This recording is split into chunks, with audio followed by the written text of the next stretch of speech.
बजा के अभिवादन कीजिए। दोनों हाथों से ताली बजा के अपने प्रधानमंत्री जी का अभिवादन करिए।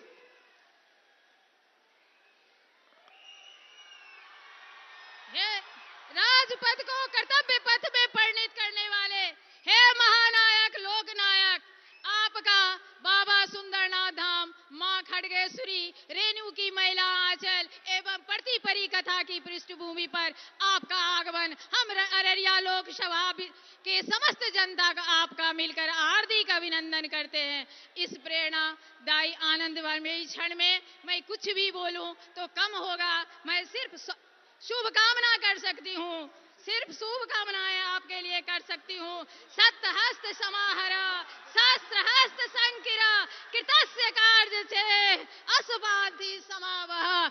जय श्री राम। जन जन के मन भावक, कन कन में विराजमान हमारे महानायक मोदी की जय हो। अब लोकसभा प्रत्याशी प्रदीप कुमार सिंह बाबा सुंदरनाथ धाम का प्रतीक चिन्ह देकर एवं अंगवस्त्र दूब का माला पहनाकर महानायक श्री नरेंद्र कुमार मोदी का स्वागत कर रहे हैं। जय श्री राम। पुनः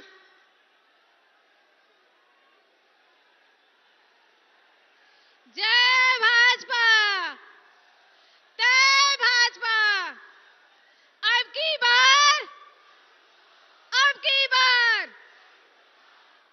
अब हमारी पूर्व विधायिका देवयंती यादव, चांदनी देवी, बीणा देवी, रानी यादव बाबा पशुपतिनाथ का प्रतीक चिन्ह उपहार में प्रदान कर रही हैं। जय श्री राम, जय श्री राम। सभी महिलाएं हमारे प्रधानमंत्री को अपना उपहार प्रदान कर रही हैं। नारी बंधन। अब पंडित अजय झा भगवान परशुराम का तस्वीर उनको भेंट स्वरूप प्रदान कर रहे हैं। विधायक जी विजय मंडल, विद्यासागर केसरी, जयप्रकाश यादव, अचमित ऋषिदेव, महर्षि मेही सत्संग सुधा सागर पुस्तक भेंट कर रहे हैं। मोदी सरकार भेदभाव की बाधा तोड़े, वैर द्वेष के गीत को छोड़े, जाति धर्म से ऊपर उठकर आओ मिलकर युग को मोड़े का नारा देते हुए सबका साथ, सबका विकास, सबका प्रयास का बोले मूल मंत्र लेकर सुशासन का परिचय देने वाले हमारे नरेंद्र मोदी प्रधानमंत्री आपके सामने हैं। आपके दिल की आवाज सुनने के लिए, आपके मन की बात को सुनने के लिए आपके सामने है।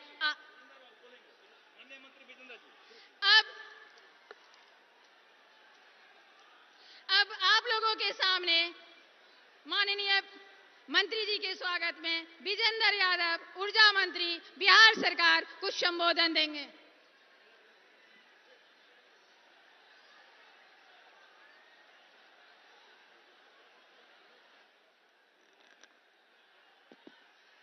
आदरणीय प्रधानमंत्री जी,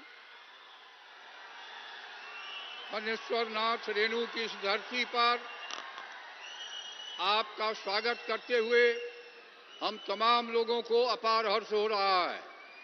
2-3 बात केवल आपके सामने मैं इस इलाके का रख करके अपनी बात खत्म करूंगा। महोदय, आपने हाल ही में महान कृषि वैज्ञानिक स्वामीनाथन जी को देश रत्न की उपाधि दिया है। स्वामीनाथन साहब की एक रिपोर्ट का मैं जिक्र करना चाहता हूं। एक कमेटी भारत सरकार ने बनाया था, फूड सिक्योरिटी एक्ट, अनाज कहां से आएगा। उन्होंने लिखा उसमें कि प्रथम कृषि रोड मैप जो बना था 60 के दशक में, वेस्टर्न यूपी, पंजाब और हरियाणा उसको घोषित किया, ईस्टर्न इंडिया मरहूम रहा। अब पानी की कमी के चलते उस इलाके में उपज घट गई है। Second green revolution eastern India से प्रारंभ होना चाहिए। और उत्तर बिहार चूंकि हिमालय के बेसिन में है, तीन फसला जमीन केवल दुनिया में उत्तर बिहार में है, और हिमालय के बेसिन में रहने से कैनेलियर रिवर 12 नदी है, जब गर्मी फबती है तो अन्य नदियां सूख जाती है। उत्तर बिहार की नदियां बर्फ से पिघलने से पानियों से भर जाती है, हल्की भी वर्षा होने पर बाढ़ आ जाती है। इसलिए सेकेंड ग्रीन रिवोल्यूशन का न्यूक्लियस उत्तर बिहार को बनाना चाहिए। इसी से संबंधित एक कोसी मेची लिंक परियोजना 7,300 करोड़ की आपके भारत सरकार के पास आपके कृपा और आपके आशीर्वाद के लिए भेजने का काम किया गया है। अगर ये हो जाता है तो इस इलाके में मक्का की उपज और बढ़ेगी, गेहूं की उपज और बढ़ेगी। इसके साथ ही एक बार सिल्लीगुड़ी गोरखपुर 6 लेन एक्सप्रेस हाईवे उत्तर बिहार और बॉर्डर सिक्योरिटी के लिए अत्यंत ही सौभाग्य का विषय होगा। इतना ही अनुरोध और प्रार्थना के साथ बहुत बहुत धन्यवाद। धन्यवाद। अब मैं आप लोगों के सामने चिराग पासवान, राष्ट्रीय अध्यक्ष लोक जनशक्ति पार्टी रामविलास को मैं बुलाना चाहूंगी। भारत माता की अब की बार। इस सम्मानित मंच पर मौजूद हम सब के गौरव, हम सब के अभिमान, हमारे भारत के प्रधानमंत्री आदरणीय श्री नरेंद्र मोदी जी मौजूद इस सम्मानित मंच पर अररिया से हमारे एनडीए के प्रत्याशी भाई प्रदीप सिंह जी, मौजूद यहां पर सुपौल से हमारे एनडीए के प्रत्याशी आदरणीय दिलकेश्वर कामत जी, मौजूद इस सम्मानित मंच पर तमाम एनडीए के वरिष्ठ नेतागण, मौजूद यहां पर तमाम आदरणीय मंत्रीगण, मौजूद यहां पर तमाम आदरणीय विधायकगण, मौजूद यहां पर भारतीय जनता पार्टी, जनता दल यूनाइटेड, लोक जनशक्ति पार्टी रामविलास, हिंदुस्तानी अवाम मोर्चा, राष्ट्रीय लोक मोर्चा के तमाम मजबूत पदाधिकारी साथी, तमाम मजबूत कार्यकर्ता साथी, प्रेस मीडिया के तमाम पत्रकार साथी, आदरणीय बुजुर्गों, माताओं, बहनों, मेरे तमाम नौजवान युवा साथियों, सबसे पहले आप सबको चिराग पासवान का प्रणाम। साथियों, आज जब दूसरे चरण का मतदान हो रहा है, आप लोगों को कुछ कहने बताने की जरूरत नहीं है। आप सबने मन बना लिया है और जनता आज की तारीख में हम नेताओं से कई आगे है। जो विश्वास प्रधानमंत्री जी ने पिछले 10 सालों में अपने कार्यों से अर्जित किया है, जिसको हम सब प्यार से मोदी की गारंटी कहते हैं, वो विश्वास इतना ज्यादा है कि आज किसी को ये बताने की जरूरत नहीं है कि एनडीए के किस प्रत्याशी के प्रति आप मतदान करें, किसको आप जिताएं, क्योंकि ये मन आप लोग बना चुके हैं। कारण है इसके पीछे, कारण है जिस तरीके से हमारे प्रधानमंत्री जी ने एक के बाद एक देश में गरीब कल्याण की योजना लेकर आए, जिसने भारत की न सिर्फ अर्थव्यवस्था को मजबूत करने का काम किया, बल्कि बुनियादी जरूरतों तक, महिलाओं के शौचालय तक की चिंता प्रधानमंत्री जी ने करने का काम किया। एक तरफ जहां हमारा एनडीए गठबंधन विकास के मुद्दे पर हर रोज आगे बढ़ने का काम कर रहा है, प्रधानमंत्री जी ने हम सबको लक्ष्य दिया कि 2047 तक हम लोगों को भारत को एक विकसित देश बनाना है। भारत विकसित देश तब बनेगा जब भारत का हर राज्य विकसित बनेगा, जब हमारा हर एक जिला विकसित बनेगा, हमारा हर एक प्रखंड विकसित बनेगा, हमारी हर एक पंचायत, हमारा हर एक गांव विकसित बनेगा। ये लक्ष्य प्रधानमंत्री जी का 2047 तक का है। पर ठीक इसके विपरीत विपक्षी दलों का जो गठबंधन है, वो भ्रम फैलाने का प्रयास करता है, संविधान को लेकर, आरक्षण को लेकर, लोकतंत्र की हत्या को लेकर। ये एक ऐसा विपक्ष है जो पूर्णतः मुद्दाहीन है। इनके पास कोई उठाने के लिए मुद्दा नहीं है, तो डराने की राजनीति की जाती है कि संविधान को समाप्त कर दिया जाएगा, आरक्षण को समाप्त कर दिया जाएगा। आज प्रधानमंत्री जी के इस मन से, प्रधानमंत्री जी के सामने, प्रधानमंत्री जी के ही शब्दों को दोहराते हुए आप लोगों को विश्वास दिलाना चाहता हूं कि जब तक हमारे देश के प्रधानमंत्री आदरणीय नरेंद्र मोदी जी हैं, तब तक ना देश में संविधान को कोई खतरा है, ना आरक्षण को कोई खतरा है। और आज इस मंच से मैं मेरे नेता, मेरे पिता आदरणीय रामविलास पासवान जी के संघर्षों की कसम खाकर आप लोगों को विश्वास दिलाता हूं कि जब तक चिराग पासवान जीवित है, ना आरक्षण पर, ना संविधान पर कभी कोई खतरा था, ना भविष्य में कभी कोई खतरा आएगा। ये वादा आप लोगों से करके जाता हूं। पर साथियों, ये समझने की जरूरत हम लोगों को भी है। ये वो लोग हैं जो लोकतंत्र की हत्या की बात करते हैं, जिन्होंने सन 75 में आपातकाल लागू कर सही मायनों में लोकतंत्र की हत्या करने का काम किया था। आज ये लोग हम लोग को लोकतंत्र की दुहाई देने का काम करते हैं। हकीकत है, जिन्होंने अपनी अपनी व्यक्तिगत महत्वाकांक्षाओं के लिए अपने सिद्धांतों से समझौता किया, ये जयप्रकाश नारायण जी की धरती है। बिहार उनके सिद्धांतों पे चलने वाला प्रदेश है। उस वक्त की पीढ़ी ने एकजुट होकर, एकत्रित होकर जयप्रकाश जी का समर्थन करने का काम किया और कई उनके अनुयायी हैं जो अपने आप को उनका अनुयायी बताते नहीं थकते, पर आज उसी कांग्रेस की गोद में बैठे हुए हैं जिसके लिए जयप्रकाश जी ने कांग्रेस को सत्ता से बाहर उखाड़ फेंकने के लिए संपूर्ण क्रांति का नारा देने का काम किया था। आज ये लोग उन्हीं के साथ मिलकर गठबंधन में बैठे हैं। साथियों, अब ये हम लोग को चुनना है। क्या हम लोग को गाली देने वाली सरकार को चुनना है या आपको सम्मान देने वाली सरकार को? एक तरफ वही राजद है जिन्होंने 90 के दशक में मां, बहन, बेटियों का घर से बाहर निकलना बंद कर दिया था। आज वही लोग मां, बहन, बेटियों को खुलेआम गाली देने का काम करते हैं।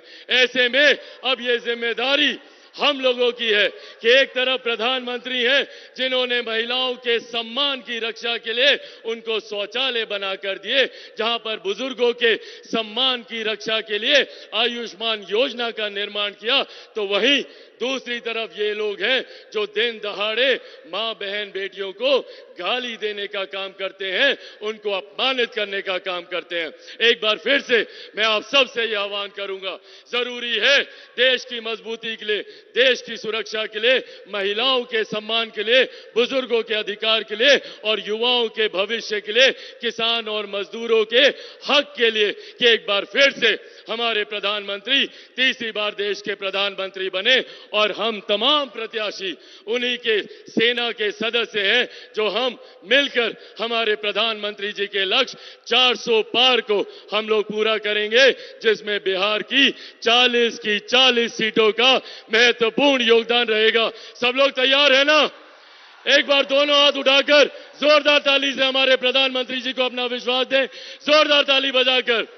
एनडीए गठबंधन जिंदाबाद, एनडीए गठबंधन जिंदाबाद, आदरणीय प्रधानमंत्री नरेंद्र मोदी जिंदाबाद, आदरणीय प्रधानमंत्री नरेंद्र मोदी जी जिंदाबाद। बहुत बहुत धन्यवाद साथियों। जय हिंद, जय बिहार। भारत माता की जय। अब मैं जन जन के मनभावन माननीय प्रधानमंत्री नरेंद्र मोदी जी को आग्रह करूंगी, नमन करूंगी कि वो अपने मुखार बिंदु से हम लोगों को कुछ संबोधित करें।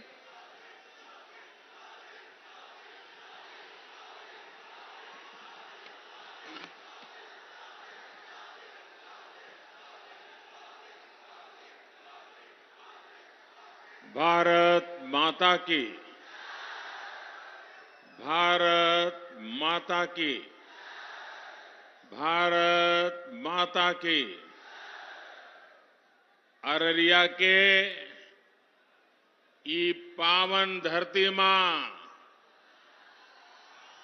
अहाँ सबके प्रणाम करे छी। अररिया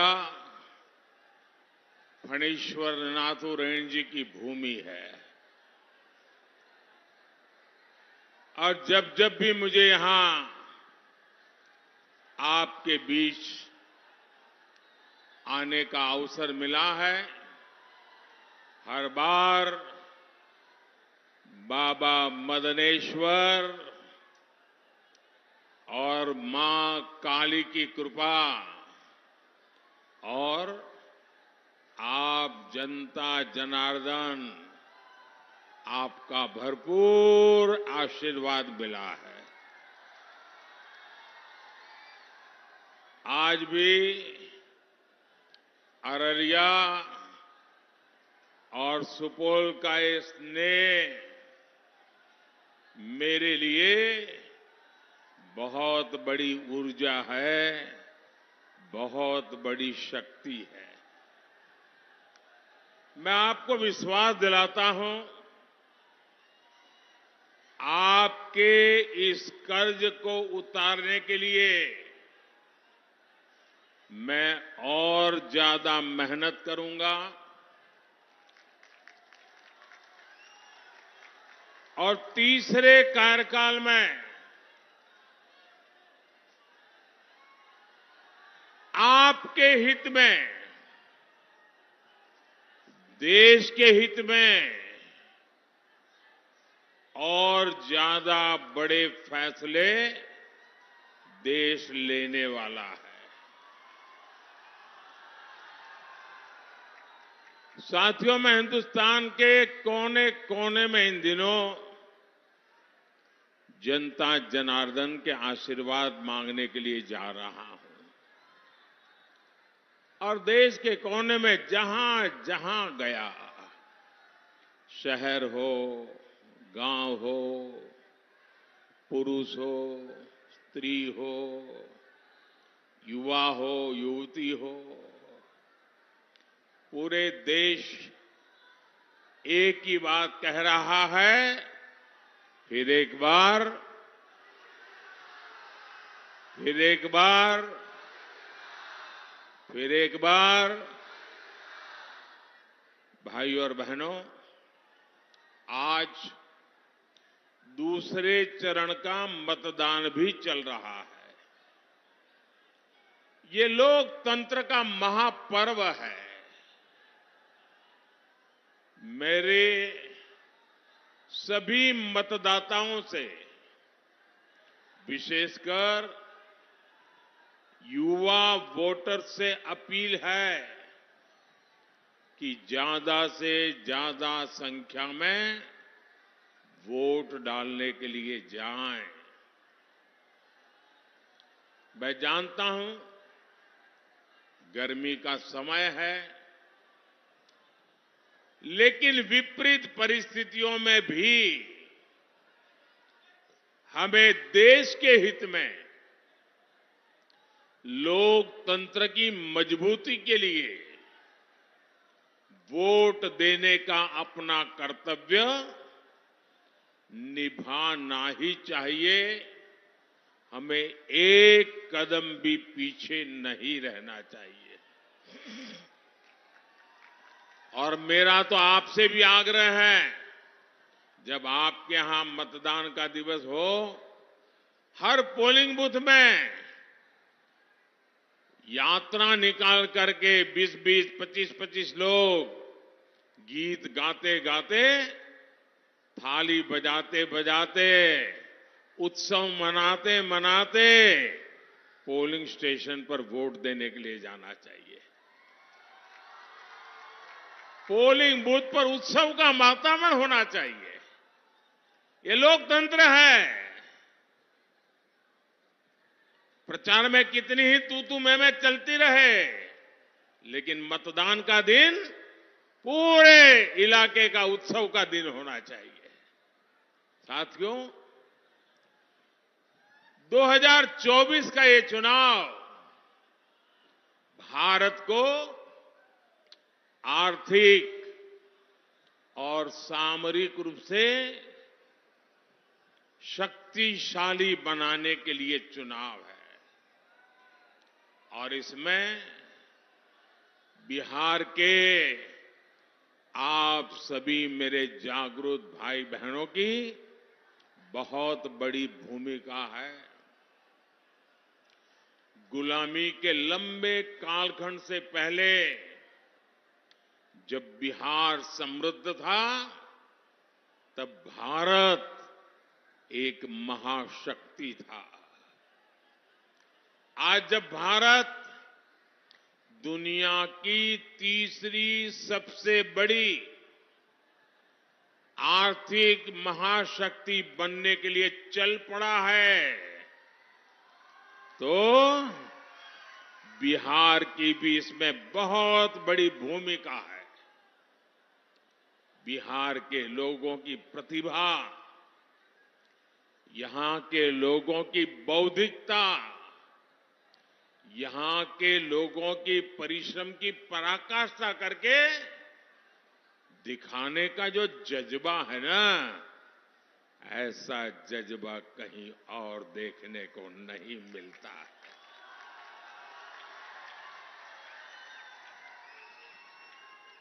बिहार के इस सामर्थ्य को और बढ़ाने के लिए दिल्ली में आपका ये सेवक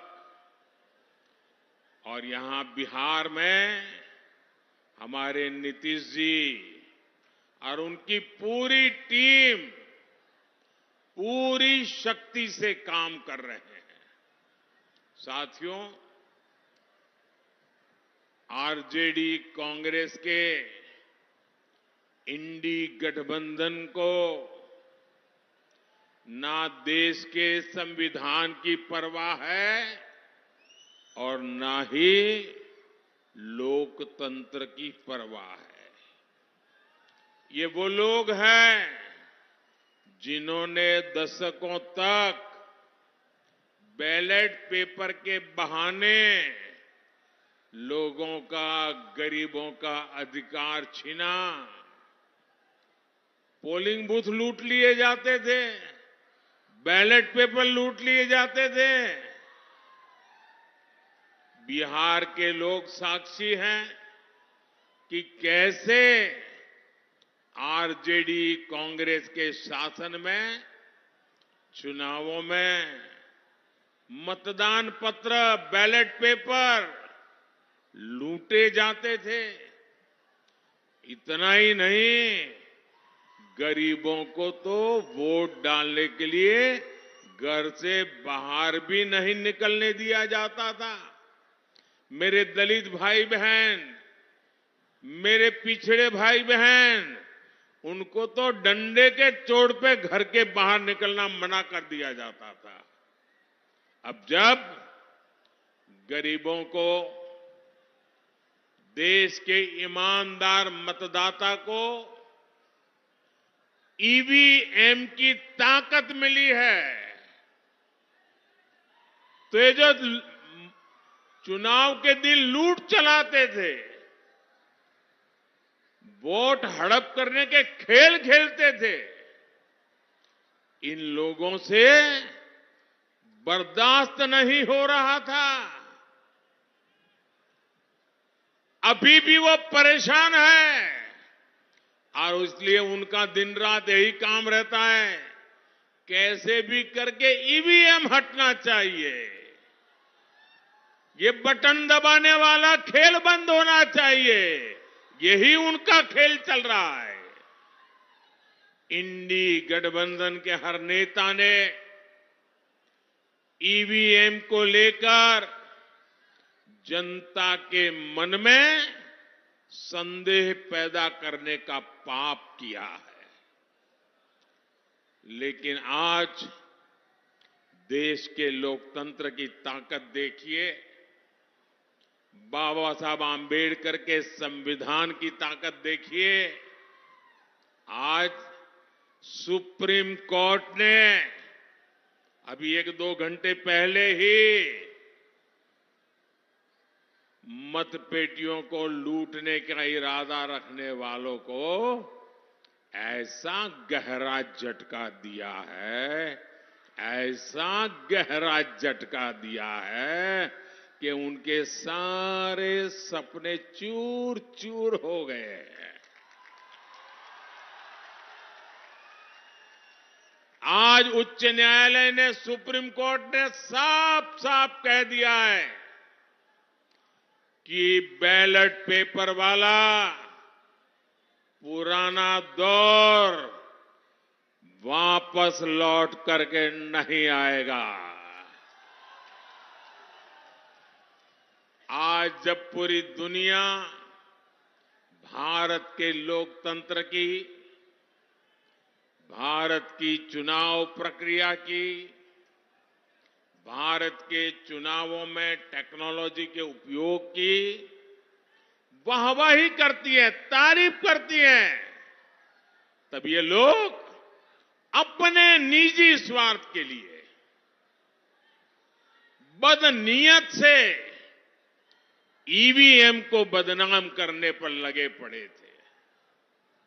इन्होंने लोकतंत्र के साथ लगातार विश्वासघात करने की कोशिश की है, लेकिन आज इन्हीं लोगों को देश की सर्वोच्च अदालत ने, सुप्रीम कोर्ट ने ऐसा करारा तमाचा मारा है, ऐसा करारा तमाचा मारा है, ये अब मुंह ऊंची करके देख नहीं पाएंगे जी।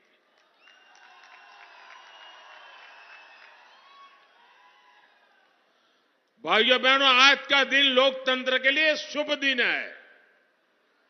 आज का दिन लोकतंत्र के लिए विजय का दिन है।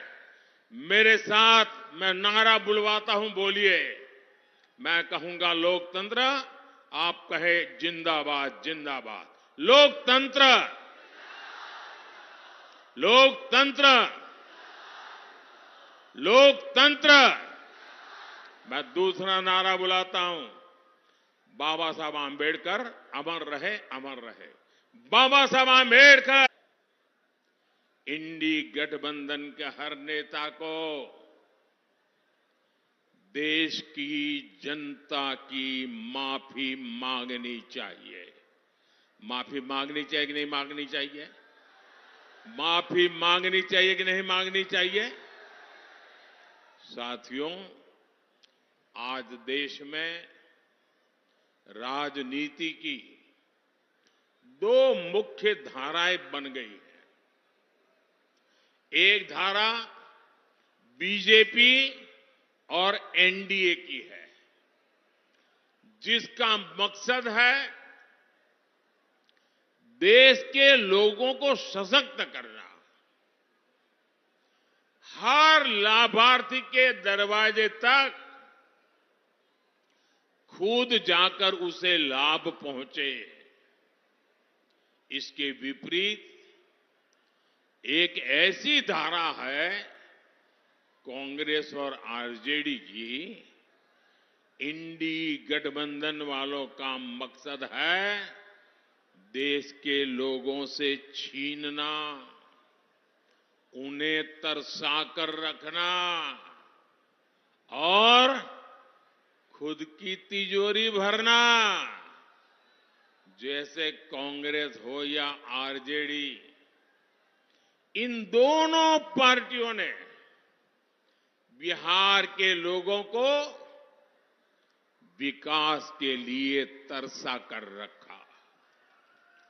इन दोनों पार्टियों ने मिलकर बिहार के करोड़ों लोगों को दाने दाने का मोहताज बना दिया था। किसी के पास खेत खलिहान है तो नौकरी के बदले उसकी जमीन छीन लो, किसी पास नौकरी है तो तनख्वाह छीन लो, किसी के पास गाड़ी है तो गाड़ी छीन लो, कोई थोड़ा भी सामर्थ्यवान है तो उसका अपहरण करवा लो। यही जंगल राज के दिनों का हाल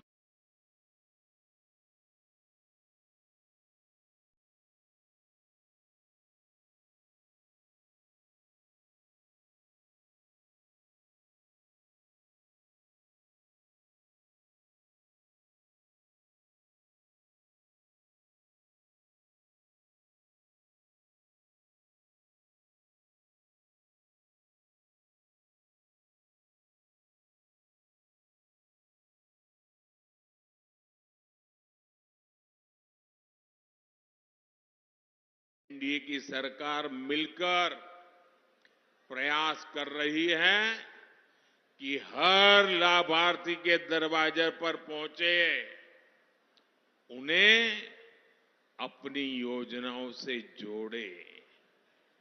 पिछले 10 साल में बिहार के लोगों को 50,000 करोड़ रुपए, ये आंकड़ा याद रखोगे? मेरे बिहार के लोग तो बहुत जागरूक है। मैं जो आंकड़ा बोल रहा हूं याद रखोगे? जरा आप जवाब दे तो मैं बोलूं। जो मैं आंकड़ा बोल रहा हूं याद रखोगे? जो आंकड़ा मैं कह रहा हूं याद रखोगे? 50,000 करोड़ रुपए से ज्यादा डायरेक्ट बेनिफिट ट्रांसफर के तहत सीधा दिल्ली से आप सब लोगों के खाते में भेजे गए हैं। 50,000 करोड़ रुपया। अररिया और सुपौल के किसानों के बैंक खाते में पीएम किसान सम्मान निधि के 1,600 करोड़ रुपए जमा हुए हैं। कोई बिचौलिया नहीं, कोई रिश्वत नहीं, कोई कट नहीं, कोई चोरी नहीं, सीधा किसान के खाते में मोदी ने भेजा है। यहां अररिया और सुपौल दोनों जिलों में गरीबों को 3 लाख पक्के घर मिले हैं। 3 लाख पक्के घर। साथियों, बहनों बेटियों के जीवन को आसान बनाना, ये एनडीए की प्राथमिकता है। बहनों को उनकी सुविधा के लिए नल से जल मिला है, शौचालय मिला है, मुफ्त बिजली कनेक्शन मिले हैं। एनडीए सरकार की मुफ्त राशन की योजना ने हमारी माताओं, बहनों, बेटियों की बहुत बड़ी चिंता समाप्त कर दी है। 5 लाख रुपए तक के मुफ्त इलाज वाली आयुष्मान योजना बहनों बेटियों के लिए नई संजीवनी बनाई है। भाइयों बहनों, हम लोग तो जानते हैं अपने परिवारों में, क्योंकि मैं भी तो आप ही की तरह बिल्कुल सामान्य परिवार से, गरीब परिवार में पैदा होकर के आया हूं, और इसलिए मैंने वो दुख दर्द क्या होता है ना, वो जी करके आया हूं। आपने भी वही देखा है।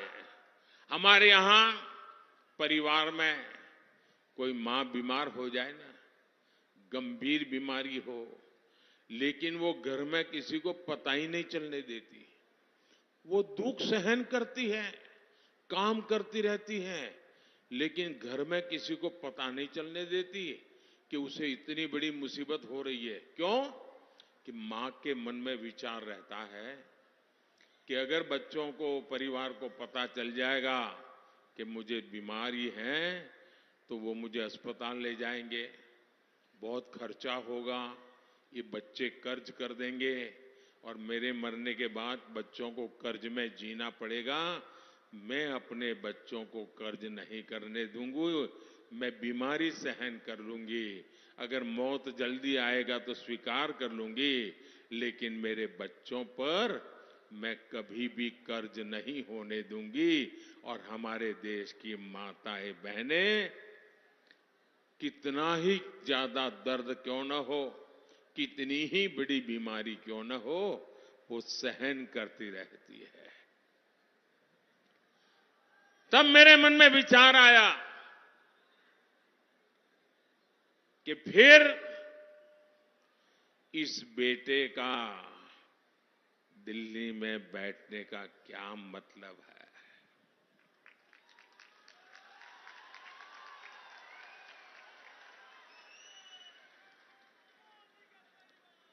अगर गरीब का बेटा दिल्ली में बैठा है, आपका बेटा दिल्ली में बैठा है, तो हर मां मेरी मां है।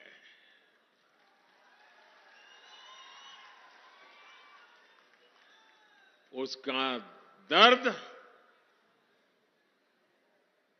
उसके स्वास्थ्य की चिंता दिल्ली में उसका बेटा करेगा और उसका इलाज का पूरा खर्चा ये आपका बेटे करेगा। और अब मैं एक नई योजना आपके पास लेके आया हूं। किसी भी जाति बिरादरी में पैदा हुआ हो, कुछ भी कमाता हो, शहर में रहता हो, गांव में रहता हो, अब हर परिवार में बुजुर्ग होते ही होते हैं। 70 साल की उम्र के माता पिता, दादा दादी, नाना नानी, चाचा चाची हमारे परिवार में होते ही हैं। और वो कमा धमा तो सकते नहीं है, और जब कमा धमा सकते नहीं और बीमारी तो आ ही जाती है इस उम्र में, और बीमारी आती है तो जो बच्चे कमाते हैं उन पर खर्च आ जाता है।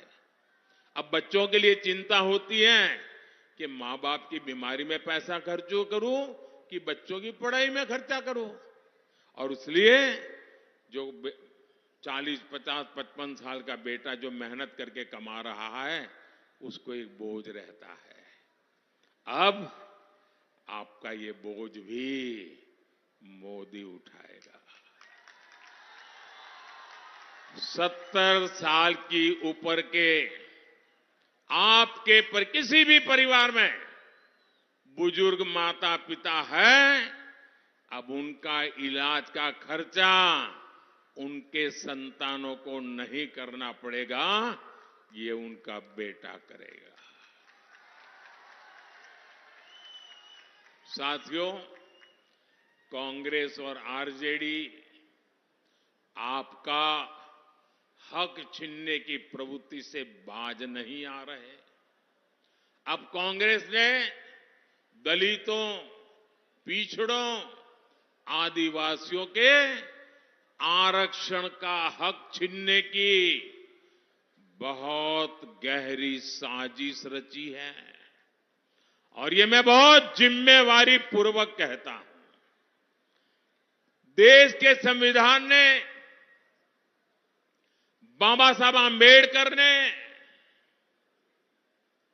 साफ साफ कहा है कि भारत में धर्म आधारित आरक्षण नहीं हो सकता।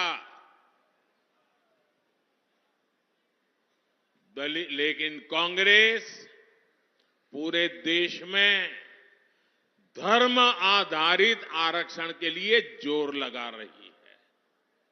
कांग्रेस चाहती है कि उसका कर्नाटका का आरक्षण का जो मॉडल है वो पूरे देश में लागू हो।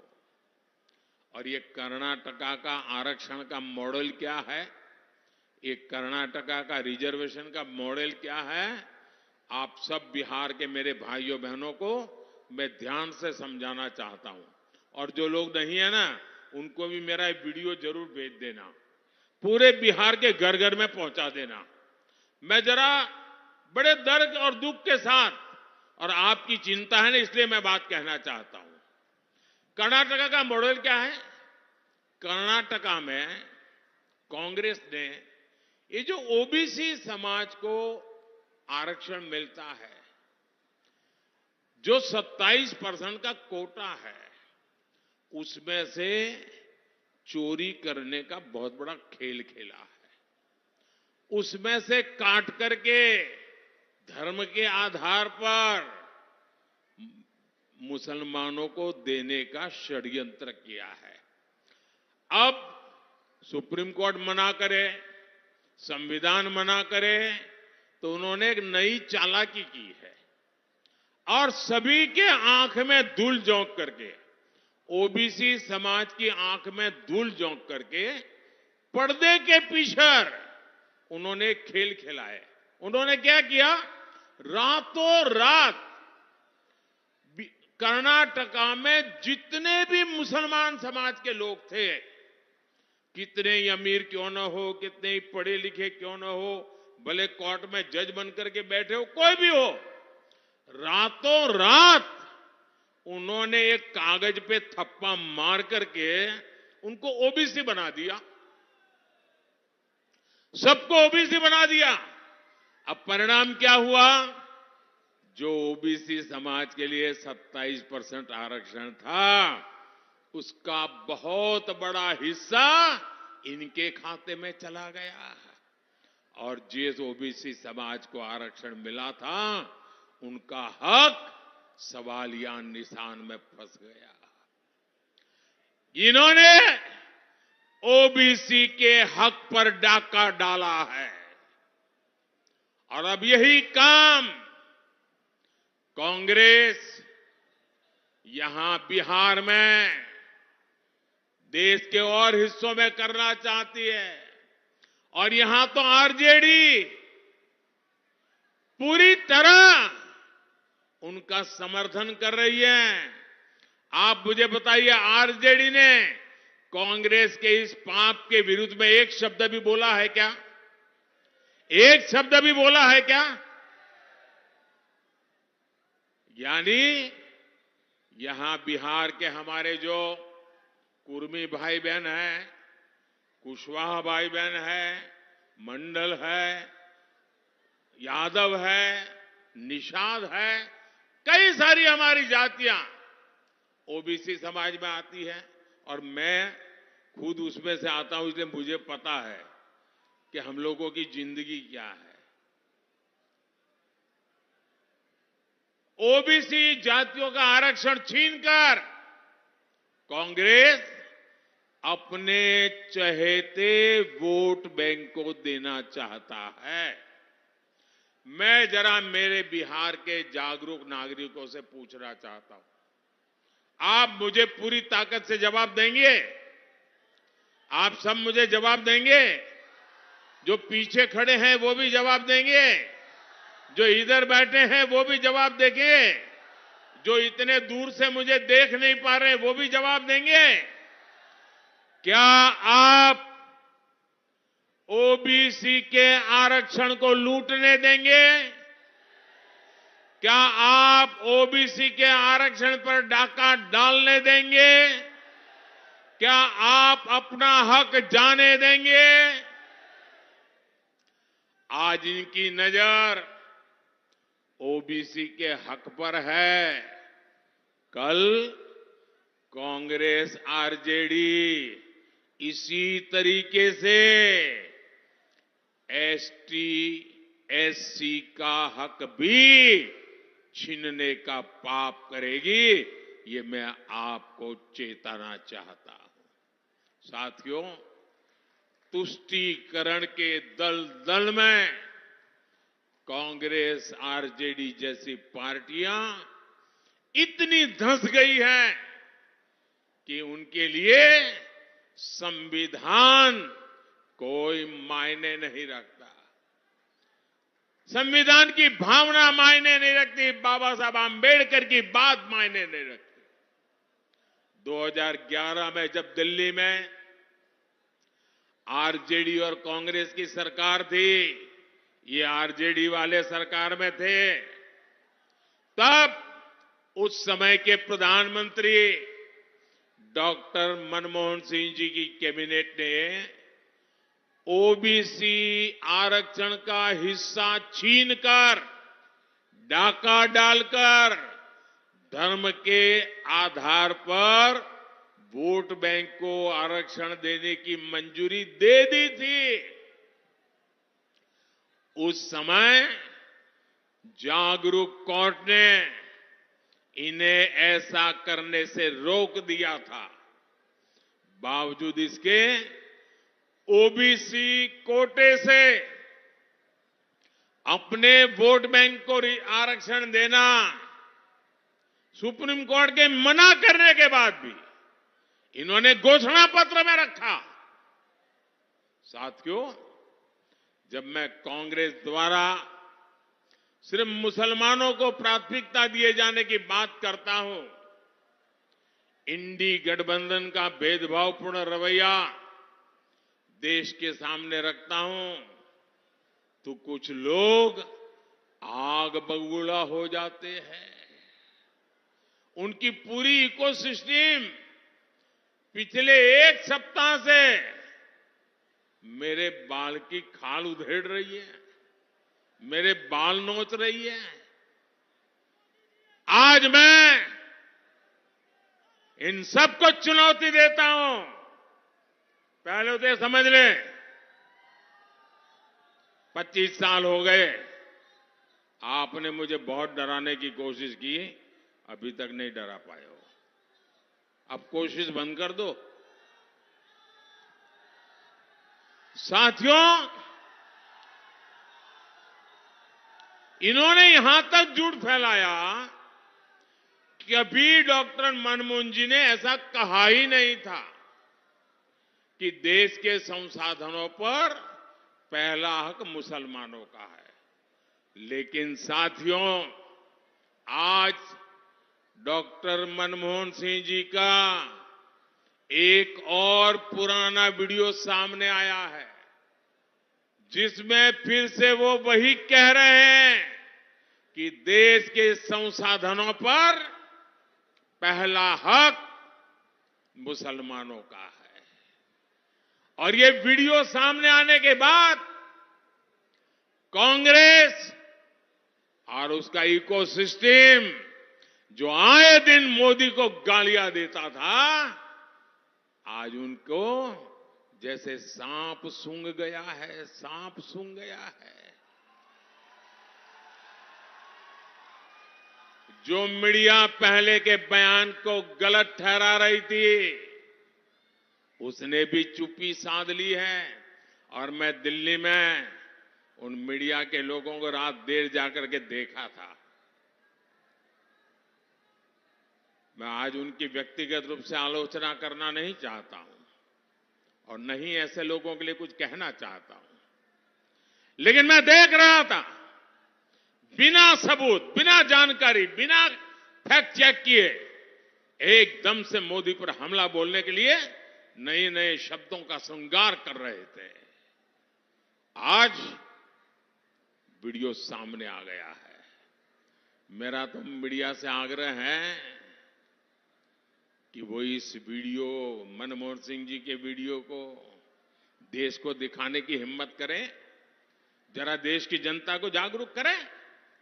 नहीं करेंगे, ये इनका इकोसिस्टम है, देखना आप शाम तक गोलमोल करके डिब्बे में बंद कर देंगे।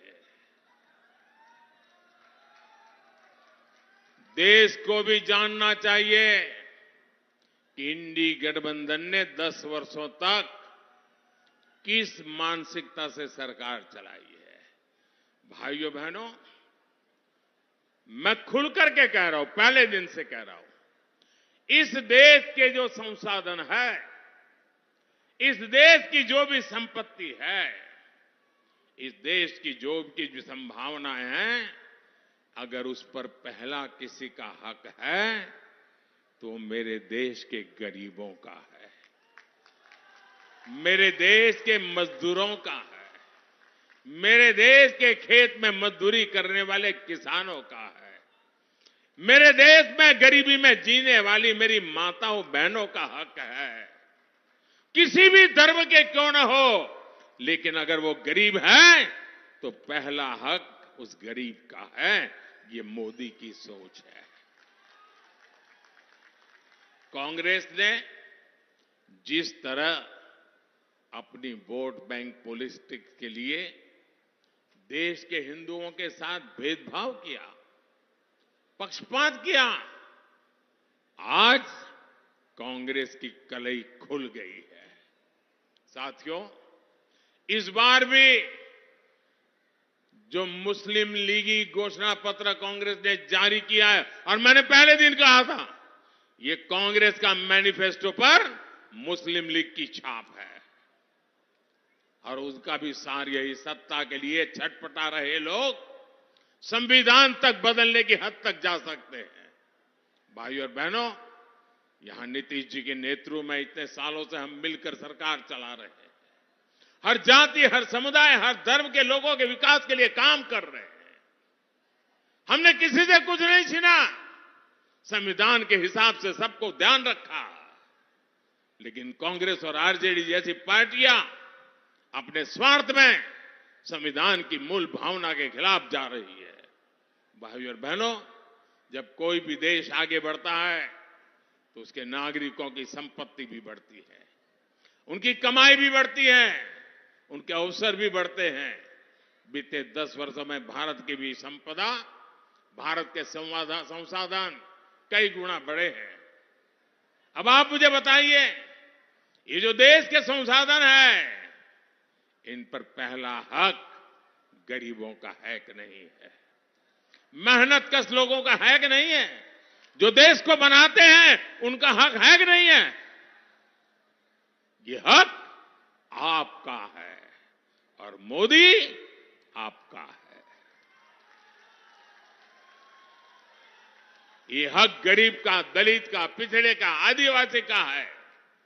लेकिन आरजेडी और कांग्रेस का कहना है कि इन संसाधनों पर पहला हक उनके वोट बैंक का, खास लोगों का है। कांग्रेस ने कहा है कि वो आप लोगों की संपत्ति का, आपकी जमीन का, आपके खेत का, महिलाओं के गहनों का, स्त्री धन का, अरे मंगलसूत्र की भी जांच करवाएंगे। उन्होंने घोषणा की वो एक्सरे लेकर के एक्सरे निकालेंगे अगर सरकार उनकी बनी, और आपके घर में क्या पड़ा है, कहीं गहना दबा के छुपा के तो नहीं रखा, ये सारा हिसाब किताब निकालेंगे।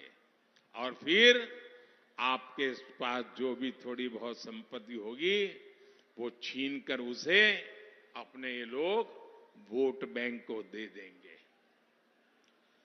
मुझे बताइए, आपके हक का, आपकी मेहनत की कोई भी चीज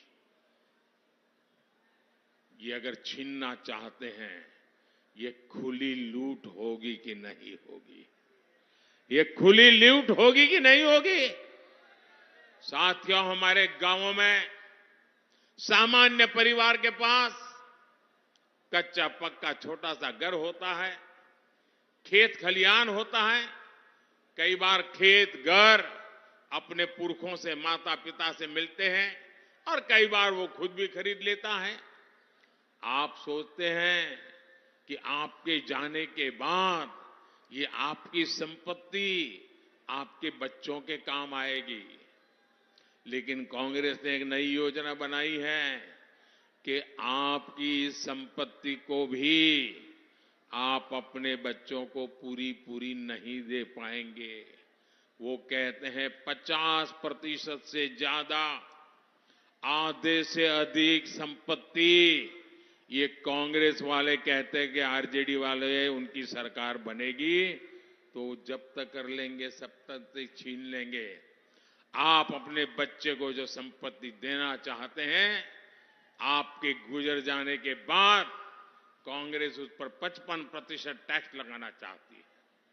और इसलिए आज देश में एक नया नारा गांव-गांव से सुनाई दे रहा है, हर गरीब के घर से सुनाई दे रहा है, और नारा कह रहा है, कांग्रेस की लूट, कांग्रेस की लूट, जिंदगी के साथ भी, जिंदगी के बाद भी।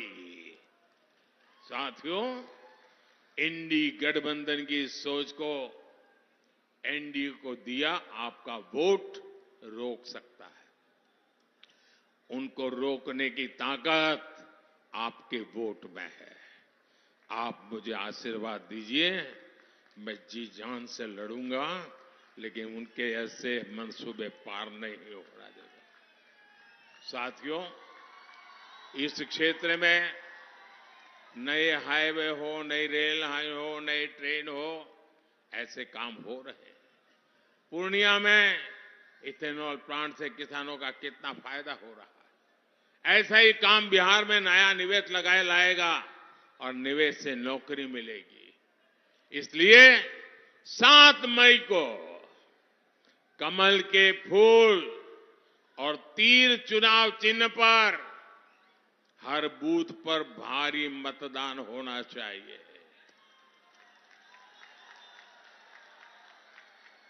अररिया से मेरे साथी भाई प्रदीप कुमार सिंह और सुपौल से हमारे जेडीयू के साथी दिलेश्वर कामेत जी को आप जो वोट देंगे ना, वो वोट सीधा सीधा मोदी को मिलने वाला है। तो घर घर जाएंगे, ज्यादा से ज्यादा वोट करवाएंगे। मेरा एक और काम करिएगा, घर घर जाइएगा और कहिएगा कि मोदी जी आए थे, मोदी जी ने आपको प्रणाम कहा है, मेरा प्रणाम हर घर को पहुंचा देना। मेरे साथ बोलिए भारत माता की, भारत माता की, भारत माता की। बहुत बहुत धन्यवाद।